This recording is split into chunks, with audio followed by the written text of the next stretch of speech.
I interviewed Tom Morello for our first film, Metal Headbanger's Journey, back in 2005. And I remember we did the interview poolside at the Beverly Laurel Hotel. And you know, it was one of my first times visiting LA, and I didn't really like it that much. It felt really superficial. And then I met Tom, and he seemed like a really grounded person in a very ungrounded place. And I thought it was important to revisit this interview because there's a lot of talk about race and racism in metal right now.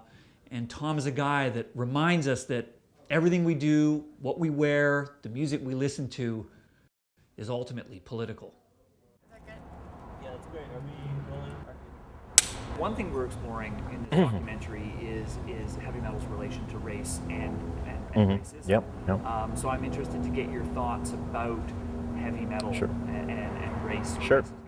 A couple years ago, I was going to the Ozfest in San Bernardino here in California, and there was a long traffic line, so a lot of people had parked their cars on the side and were walking. And as we were waiting in our car, I was appalled at the number of white power and Nazi tattoos that fans going to the festival felt comfortable, showing off, walking to the festival. And it made me like that day on the Ozfest bill, I think every act, from the Ozzy Osbourne band to POD, which was playing that day, had an interracial lineup. And it made me really pissed off. I was like, what, this is my music too. Like, fuck you, racists. This is, heavy metal's not yours. And it actually prompted myself and Serge Tankian from System of a Down to begin our Axis of Justice organization, where the next Ozfest, where System played, we had a big Axis of Justice booth on the site with anti-racist, information and how kids, in a way to sort of build a bridge and let people know that this music is not the domain of white power idiots. So this music is, played by and loved by people of all ethnicities. I mean, do you think that? I mean, we've been asking this question of a lot of people on our trip, and most people say no, metal isn't racist. And yeah, sure, it might be predominantly white in terms of who plays the music, perhaps, and who listens to the music, etc. I mean, do you see racism as within that particular genre of music? Well, I don't necessarily see it in the bands that play metal being personally racist.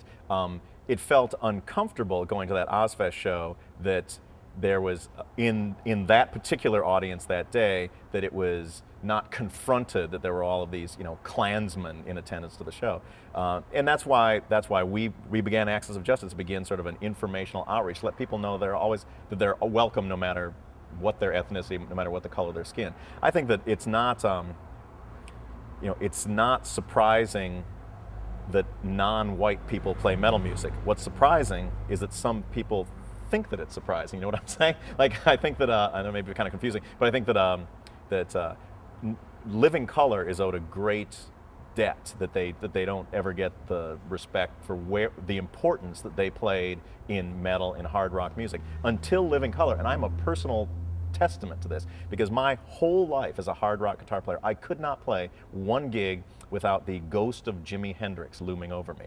Someone would always yell out for Foxy Lady or yell out for play the guitar with your teeth. It's like if you were black and played rock guitar, that was the only point of reference that anyone ever had for you. I couldn't be an individual on the instrument. Living Colour, which was a motorcycle roaring success, was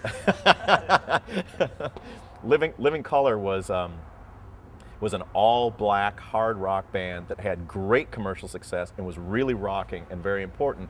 And they, I think, they changed the minds of things like MTV, changed the minds of rock radio, made it okay. Now you can't throw a brick and not hit an interracial, new metal band. And I think that was a real important door to be opened that bands like Rage Against the Machine very much benefited from.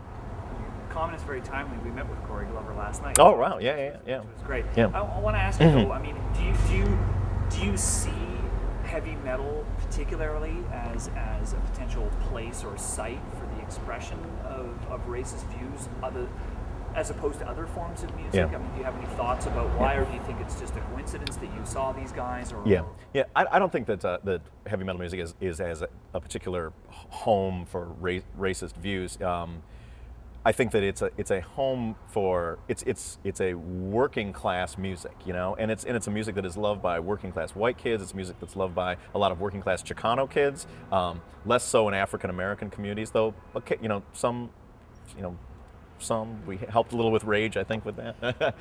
The Armenian community with System of a Down has gone crazy for metal since their arrival. So I think it's a matter of finding things to relate to in the music, and whether it's the anger, whether it's the frustration, whether it's the escapism of it, that those are things that you know, working class kids, a lot of white working class kids can really relate to. Something you've also said in the past is that you see your music as an extension of your politics, which I think is quite fascinating. Yeah. The whole issue of politics is something we've been talking about with bands. Some bands see their music as no place for politics, and of course, there's all sorts of discussion on what exactly we mean by politics. And Corey was going on and on about this last night. He's very passionate about it. I mean, explain what you mean when you say you see your music as an extension. Yeah.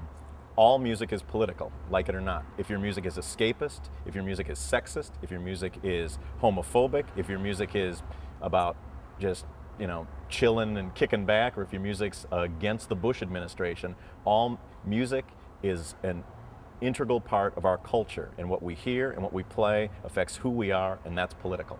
It's that simple. It's like you can be a non-political band, but if the role that you play in your culture is to make people not think about unemployment, not think about the war in Iraq, to be the bread and circuses of our time, that's a very, very political thing to be doing. You may not realize it, but that's a political role that you're playing, like it or not.